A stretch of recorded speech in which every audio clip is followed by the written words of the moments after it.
What's going on, guys? Today we're going to talk about why manufactured homes are so cheap. So the three things we're going to look at real quickly are some of the details with the manufactured homes so that we're all on the same page with some of the details. We'll take a look at some of the financial side of it, and then finally we're going to look at the qualifications that a lot of these communities use. At the end, I'll have a little bonus tip for you guys as far as some of the application process that can go not just towards a manufactured home, but towards any purchase that you're going to make as far as a townhome, single family, condo, all that good stuff. So let's dive right in. Some of the details that I want to let you guys know about. If a property is not permanently affixed to the ground, which that's typical for these manufactured home communities, you're going to have a community that's either age restricted or all ages. Age restricted is just a nice way of saying 55 plus. So the person who's buying it has to be 55 years or older, and all the residents inside need to be of 19 years of age, there we go, or older. So it's important to look at that just because I'll have a lot of people call me and looking at a place, and then all of a sudden I've got to break their heart and let them know it's an age restricted place when they're not 55 or older. The other thing would be these manufactured homes get registered with the DMV rather than with the county. So that is going to be important because that means the land underneath these manufactured homes are not owned by the person who owns the home, but rather by the community.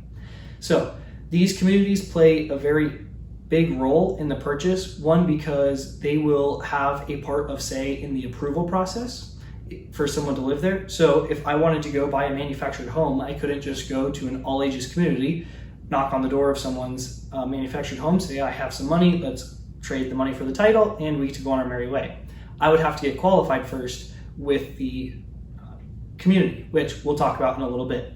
There was a split about a couple years ago that started to happen when realtors were actually able to step in and start helping buy and sell manufactured homes. Before that, the communities would sell them either themselves, or if someone wanted to sell it on their own, if I owned a manufactured home, I could go sell it by myself. So that kind of created this weird dynamic where there's the communities who will still sell these manufactured homes by themselves, but they won't work with realtors, and then realtors who are selling them, but you have to just apply to the community rather than purchasing it through the community itself.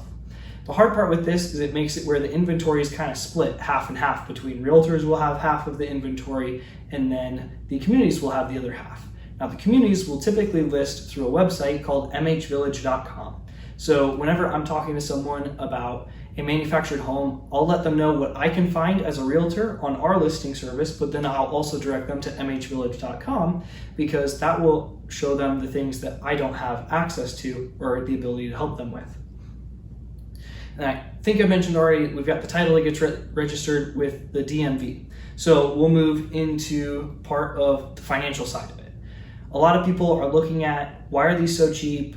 And yes, they have a low purchase price, but at the same time, the people who are typically looking at these don't have a lot of money to start with. So there are some cases where someone's looking to buy it cash, which is awesome, but there still are other cases where someone's looking to finance.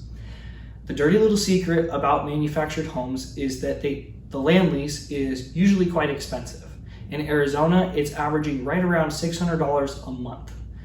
I've seen it range from just under $500 a month all the way up to $860 a month in a specific community. So it's a wide range, and it depends on each community and their own guidelines, but it also makes it where it's more expensive.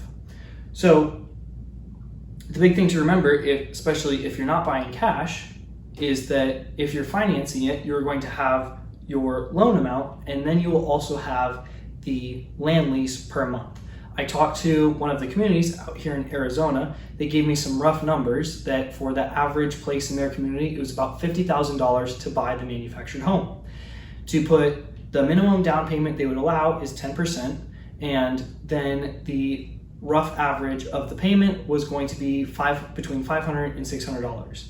That specific community was around a $550 land lease. So when you put those two together, you're looking at $1,100 a month. So the hard part is people will look at the price and see $50,000. If we spread that out over 30 years, I can definitely make that payment. That's no problem. It's gonna be super easy.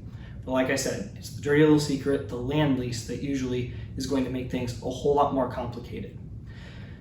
With the loans as well, even when getting a loan on that, it's okay, it might be $550 per month. And the thing to remember is that these interest rates are a lot higher than if you were to get a single family home or even a townhome or condo.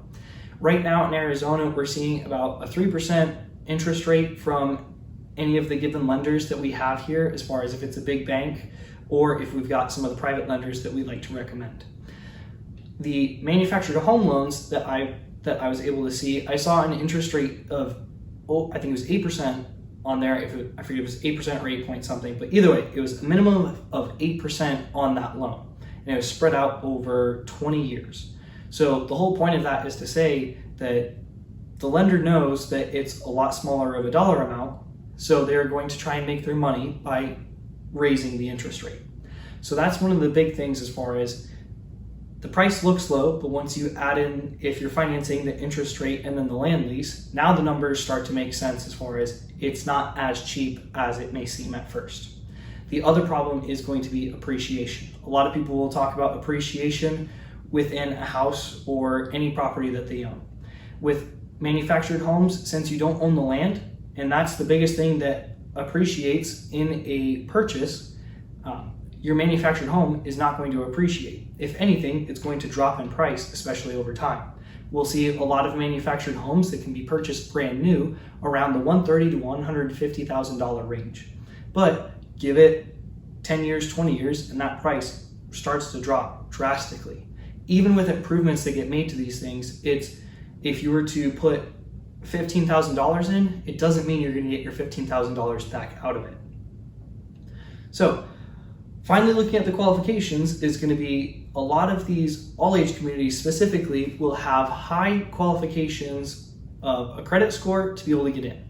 And this is where it kind of gets frustrating, because people will look at this as far as, okay, if I have enough money, I can deal with the land lease and all those things we just talked about a second ago, I can get in, but they're looking for an alternative because they can't buy a house with a bad credit score.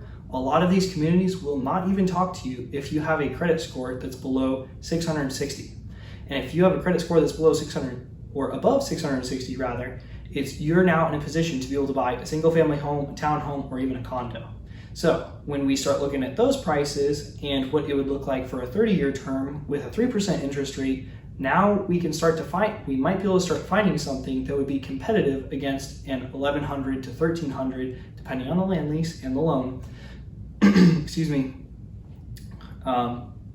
mortgage price for a townhome, condo, all that good stuff. So it starts to all of a sudden come out in the wash a little bit. They will also, in some of them, do a criminal background check. So a lot of these places, they get stereotyped as a trailer park or trailer trash, all that stuff. And a lot of these people want to make sure that they can keep raising the prices of the land lease because they want to make money. So the big thing that they're going to do is run background checks, make sure that everyone is a great applicant to move in.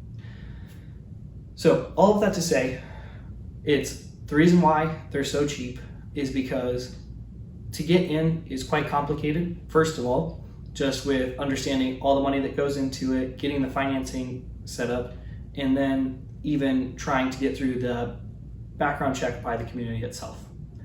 I did want to say, this does not mean that manufactured homes are not right for anybody. There are some people who manufactured homes are perfectly great for. Some people want something where they've got a very low payment. So if they are able to pay cash and they say, I can deal with a $600 a month land lease, that's perfectly fine for them. And that way they don't have to share walls with any neighbors in a townhome or a condo, anything like that.